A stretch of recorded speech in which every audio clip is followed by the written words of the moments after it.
Oke, di bahasan kita kali ini, kita akan bedah tuntas soal agentic AI.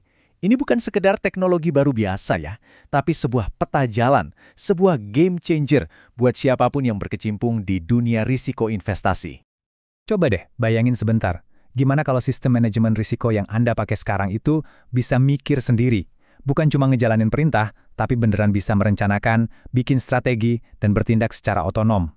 Nah, ini bukan lagi soal otomatisasi, ini lompatan besar ke era otonomi cerdas di dunia keuangan. Nah, untuk ngebahas itu semua, ini agenda kita. Kita mulai dari apa itu agentic AI, terus gimana cara belajarnya, lanjut ke cara merancang workflow-nya, kita juga bakal lihat gimana para agen ini kerja bareng dalam sebuah kru, sampai ke level paling canggih di mana mereka bisa belajar sendiri, dan terakhir kita bahas apa dampaknya buat masa depan keuangan. Oke, yuk langsung kita mulai. Oke, bagian pertama, biar kita semua satu frekuensi nih, apa sih sebenarnya yang dimaksud dengan agentic AI ini?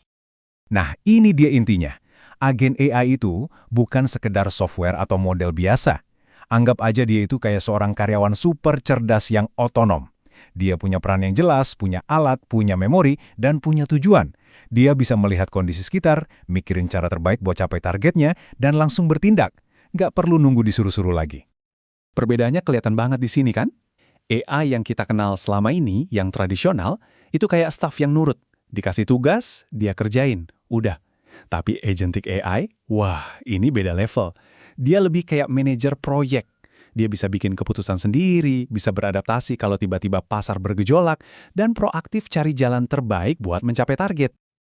Oke, pertanyaannya sekarang, gimana caranya kita bisa jadi arsitek dari sistem canggih ini, bukan cuma jadi pengguna aja? Nah, ada jalurnya, ada learning path-nya. Tapi sebelum itu tentu ada modal awalnya. Ini fondasi yang wajib punya.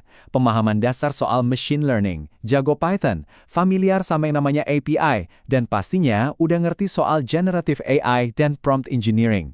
Anggap aja ini SIM untuk masuk ke dunia agentic AI. Perjalanannya sendiri bertahap kok. Logis banget. Pertama, kita kuasai dulu perkakasnya, Python dan rekayasa data. Setelah itu, kita naik level, belajar soal LLM dan prompt engineering.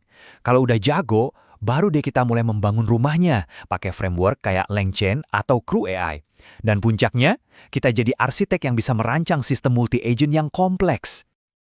Oke, fondasi udah kuat. Sekarang kita masuk ke langkah praktis pertama, yaitu merancang yang namanya agentic workflows.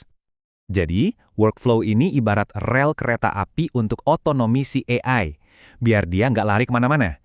Tugas yang super rumit, kita pecah-pecah jadi langkah-langkah yang lebih kecil, terkontrol, dan yang paling penting, bisa kita audit.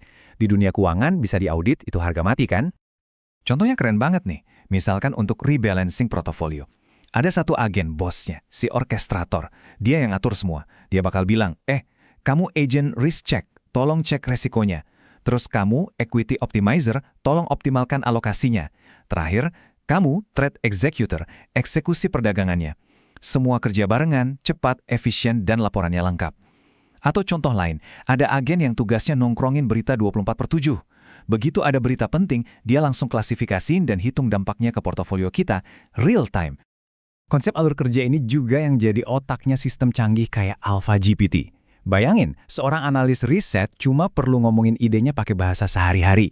Saya mau coba strategi X, terus boom, sistem agen ini langsung nerjemahin ide itu jadi kode, dites, backtest, dan hasilnya langsung disajiin. Gila kan? Siklus riset yang tadinya bisa berminggu-minggu, sekarang bisa selesai dalam hitungan jam. Oke, sekarang kita naik level lagi. Kalau tadi agen-agen itu kerja ngikutin alur yang udah ditentuin, sekarang gimana kalau mereka kita satuin jadi satu tim yang dinamis? Nah, inilah yang disebut dengan kru. Para peneliti juga lagi gencar-gencarnya loh ngebangun kru agentic ini. Tujuannya buat nanganin tugas-tugas yang super kompleks, kayak manajemen risiko model. Tapi, ada satu komponen krusial yang jadi kunci suksesnya. Dan komponen itu adalah manusia. Yap, human in the loop. Tapi perannya udah beda total. Kita bukan lagi operator yang cuma klik-klik tombol. Peran kita naik kelas jadi orkestrator. Kayak seorang dirijen dalam sebuah orkestra. Tugas kita itu ngawasin, ngasih arahan strategis, dan nge-guide tim agen AI ini biar mainnya harmonis. Dan di dalam kru ini, setiap agen punya spesialisasi masing-masing. Persis kayak tim di kantor. Ada yang jadi manajer risikonya, ada yang jadi tim compliance yang ngecekin dokumen, ada yang jadi tim QA yang ngetes ulang modelnya, bahkan ada agen yang tugasnya stress testing modelnya pakai skenario-skenario paling ekstrim. Lengkap banget. Oke, ini dia puncaknya. Level tertinggi dari evolusi agentic AI. Namanya keunggulan regeneratif. Di level ini, para agen bukan cuma kerja dan kolaborasi. Mereka bisa belajar dan memperbaiki diri sendiri. Istilah kerennya itu agen reflektif. Agen yang bisa ngaca. Dia bisa ngelihat lagi hasil kerjanya, terus mikir, kayaknya strategi gue kemarin kurang tokcer pas pasar lagi begini. Dan dia bisa ngubah strateginya sendiri secara otomatis biar kedepannya lebih jago lagi. Luar biasa kan? Ini pergeseran yang fundamental banget. Tujuannya bukan lagi cuma nebak ada kemungkinan resiko A terjadi, tapi jauh lebih dalam dari itu. Tujuannya adalah untuk memahami dan menjelaskan kenapa resiko itu ada. Ini lompatan dari sekedar prediksi ke pemahaman yang sesungguhnya. Oke, kita udah lihat semua tahapannya, dari yang dasar sampai yang paling canggih. Terus, apa artinya semua ini buat kita? Apa yang perlu kita siapkan untuk jadi arsitek di era baru keuangan ini? Jawabannya ada di pemahaman arsitektur lengkapnya. Kita harus ngerti otaknya atau planning engine-nya, kita harus ngerti tangan dan kakinya, yaitu gimana dia nyambung ke berbagai alat kayak API broker, kita harus ngerti memorinya buat dia belajar, gimana cara dia kerja tim atau orkestrasi, dan yang paling-paling penting, pagar pengamannya atau lapisan governance-nya, biar semuanya tetap aman dan sesuai aturan. Jadi takeaway-nya jelas banget. Keahlian yang paling bernilai di masa depan itu bukan lagi jadi pengguna AI yang jago, tapi menjadi arsitek. Orang yang bisa merancang, membangun, dan memimpin sistem-sistem otonom yang cerdas ini. Sebagai penutup, saya mau kasih satu pertanyaan buat kita renungkan bareng-bareng.